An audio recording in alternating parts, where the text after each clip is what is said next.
which is the elephant in the room that no one's dealing with because they keep relitigating the Affordable Care Act.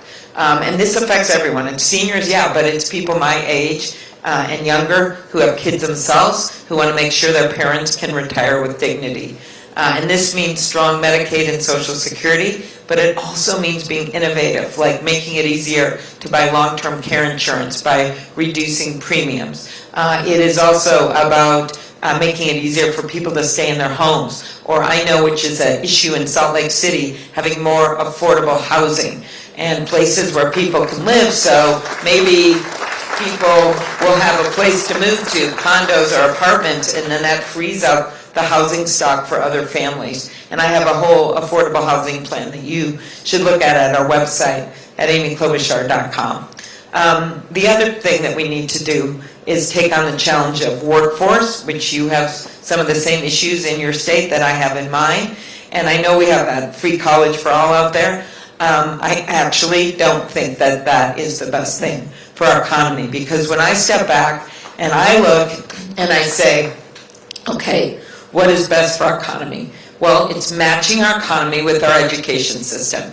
And we know a bunch of stuff about where we're going to have job openings. We're going to have 1 million openings over the next 10 years for home health care workers.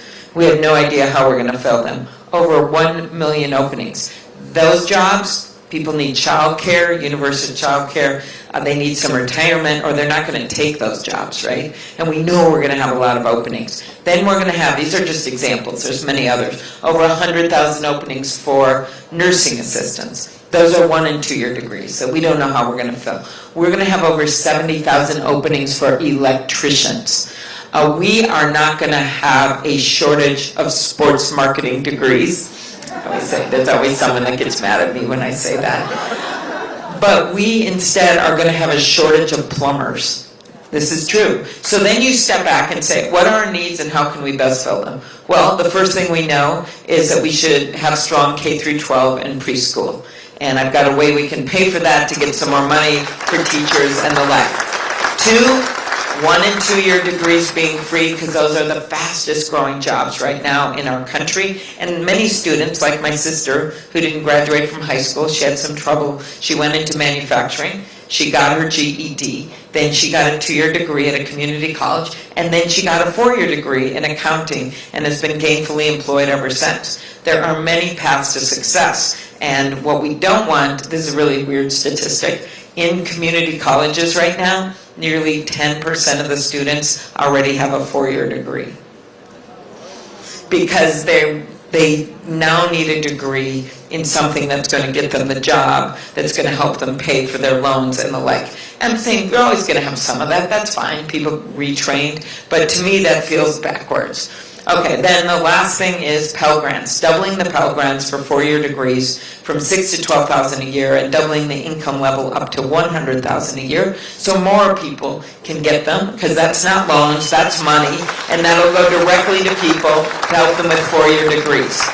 Making it easier to pay back the loans, making that loan repayment program work much better, having it go quicker, expanding it into in-demand occupations. Think of what that would do. If you go into certain areas and that program actually works, then you get your loans paid back for you in 10 years after you've been paying them off. Right now we do that for teachers and public service jobs. That's great, and we should expand it. And the way we do that, first of all, I found 137 things that a new president can do herself without Congress that are legal in the first 100 days. But to make the loan repayment program work in the first 100 seconds, we should fire Betsy DeVos. Okay. Other issues, the issue of climate change. I think you know how important this is. This was for some time a bipartisan issue, and I hope it will be again. I know that Senator Romney's willing to talk about this. There have been Republicans over the years that have worked with me and other people on climate change issues. But right now, it's really stuck because Mitch McConnell doesn't want to let any of it move. We did pass some major legislation in the House way back, and now it's stuck. I did a bill for a renewable electricity standard, which if we had done that nationally, years ago, we would be in a much better place. So the answers there are, number one, to have a president that can talk about it. I'm from the Midwest. In a way that people get it in the middle of the country. That it's about flooding. It is about rising sea levels, yes, but it's also about forest fires and weird weather events that we're seeing in the middle of the country. Secondly, get back into the International Climate Change Agreement on day one. When we got out of that agreement, there were only 2 countries not in it, Syria and Nicaragua. They are now in it. The clean power standards, the gas mileage standards, and then of course putting a price on carbon and doing it in a way that we make sure, and you can do it with cap and trade, with the carbon fee, with that, but making sure that the money goes right back to people who are going to need it. That includes people with their heating and cooling. Otherwise, we're not going to pass it. And there's going to be trillions of dollars that are going to come in. Why are we doing this? Well, because it's the way to create the incentive, right, to develop the amazing technology. And this town knows a little bit about new ideas now and high tech and new things. We have got to develop the next new technology, and we've got some ideas already in place. We know some things that work to get us to that place of carbon neutral. So you get the trillions in, you make sure that the money is, you have transitional fuels and the like, but you make sure that the money is going directly to people who may see changes in their bills, and that it goes for incentives for jobs in areas that are going to see changes. I take this from my heart. My grandpa was an iron ore miner his whole life. Up in northern Minnesota, we would see the mines close and open thanks to some work we did on steel dumping, Chinese steel dumping. At the end of Obama administration, carried into the Trump administration, those mines are open now. But for a long time, they'd open and close. Businesses would come and go. I still remember coming out of Duluth with my dad. There'd be a billboard someone just took out because billboards were so cheap because the economy was so bad. This is in the 70s. And the billboard said, "Last one to leave, turn off the lights." So for me, this is from my heart. That's where my family was from. And so however we do this climate change policy, and there's a lot of ways to do it, we just have to make sure it's going to work for regular people and for areas of the country that have jobs that are going to shift. And so I am committed from my heart to do that. Last thing that I wanted to mention was just winning. That's one thing that unites everyone, right? That we want to win. And then we want to win big. So you have heard my case. I have won every race, every place, every time, which is, I get to say that on the debate stage with all those guys. All the way back to 4th grade, yes, when my slogan, which I've since abandoned, was "All the way with Amy Kay." I have won in the reddest of red districts, almost to sort of some of your Utah level districts, in rural districts that Trump won by double digits. I actually won 42 of the counties that he had won in the presidential. I've won in exurban and suburban districts big time. And just to give you my real creds, not once, not twice, but 3 times, I have won handily in Michelle Bachmann's district. And I have done it not by selling out on my values or ideals. I've done it by actually listening to people and getting things done. I'm the only one up there that asked to be on the Ag Committee, and I've done a huge amount of work on rural issues for rural America, understanding that it's not one size fits all for health care or education. And I'm the only one that every time I've led, I've won those tickets and highest voter turnout in the country, which means a big fired up Democratic base, as well as bringing people with me. Every time I've led the ticket, we've flipped the state house from Republican to Democratic 3 times. And so part of this, I mentioned my husband, and I'll give you a sense of my philosophy here. I go everywhere, to the smallest towns, to red areas. That's why I'm going to, Oklahoma and to all of these states and your state, because I think it's not just about how you win a campaign, it's also how you govern. I mentioned my husband, so every summer they would go on one vacation and they would have this station wagon and they would drive around, and as I mentioned, he was the middle kid, the quiet one, the one that never got in trouble, and they'd pull up to a gas station and allegedly not once but twice they pulled away, and because he was so quiet they didn't notice that they left him behind at the gas station, and they had to start counting off the boys in the car after that, going down the road. And so this, I promise you, I will never leave the middle of the country or states like Utah behind in the gas station. I will not do it. Because it's really my whole principle that we want a president for all of America, not just for half of America. And it's about building this coalition to bring independents and moderate Republicans with us. And if you think I don't know about independents in my purple state of Minnesota, I have 4 words for you. Former Governor Jesse Ventura. That was in my state. We got elected at the same time. Okay, so last thing. As I sat through that impeachment hearing, that was a really, really hard thing because I thought the outcome should have been different, and I truly did appreciate Mitt Romney's vote and what he did there. As I sat through that impeachment hearing, it went on and on, of course, late into the night, and you became bleary-eyed, and everyone was talking about the Founding Fathers, and after a while I'd start looking at my colleagues and think their hair looked like Founding Fathers. And as it went on, I started to think, this president, our country cannot tolerate 4 more years of a president who thinks he's above the law. Our democracy can't handle 4 more years of a president who thinks he can bulldoze through it.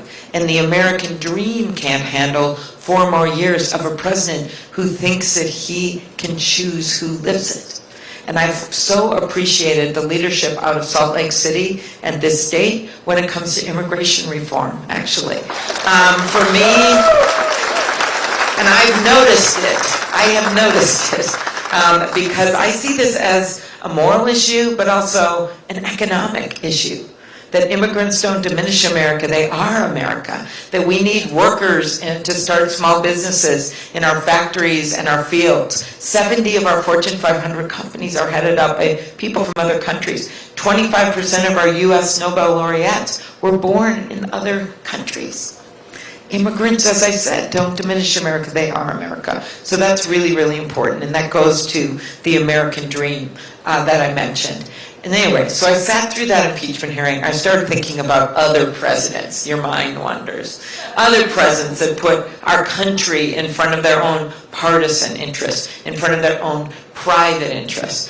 And there's this old story about Franklin Delano Roosevelt, who of course got us through one of the worst times in our country's history. And when he died, they put his body on a train, and the train went from Georgia to Washington, D.C., and people would spontaneously stand on the train tracks to show their respect.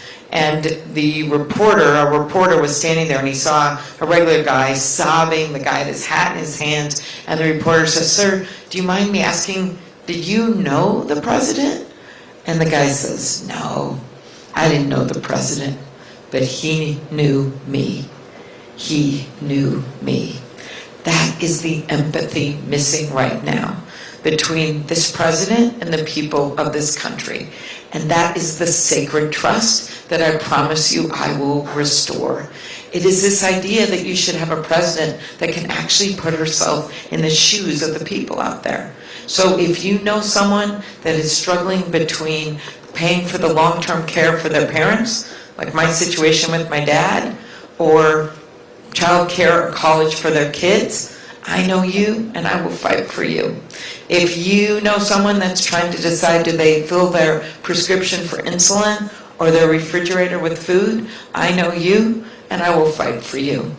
If you are someone that's trying to decide, how do I stretch my paycheck to pay for my rent or my mortgage or the rent for my kids or someone in my family, I know you and I will fight for you. That's what a president should do. That's what a president should do.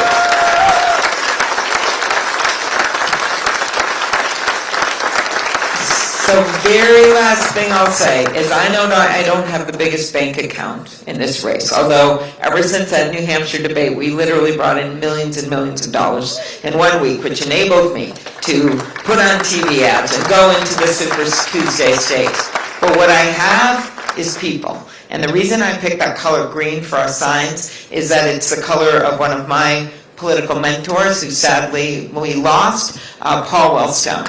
And not everyone knows him here, but I always like to sort of give some credence to your elders and to people whose shoulders on which you stand. And he was someone who no one thought was going to win. He wasn't a celebrity. He wasn't expected to win. But what he did was extraordinary. He had no money compared to the incumbent senator, so he would talk really fast in all of his ads, just like that, to get everything done in 30 seconds. He would run back and forth in these parades to meet everyone, and he got elected, and then re-elected. And then the third time, he was going to win again. And a few weeks out, he and his wife and their daughter and their beloved staff died in a tragic, tragic plane crash in northern Minnesota. But that year, I got to watch something that was just joyous. He had told the state that he had MS, and he was actually in a lot of pain. He could no longer run in those parades. He couldn't even walk in them. Instead, he would just stand on the back of his green bus and wave.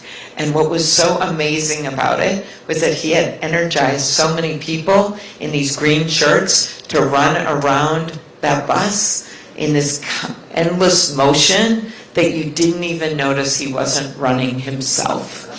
So that is what I'm asking you to do for me, to not literally run around a Salt Lake City green bus, but to help me in these next few days, to talk to your friends, to understand that what unites us as a party and as a country is so much bigger than what divides us, to bring some decency back into the White House, and to remember, we want a president that's not a president for half of America, but for all of America.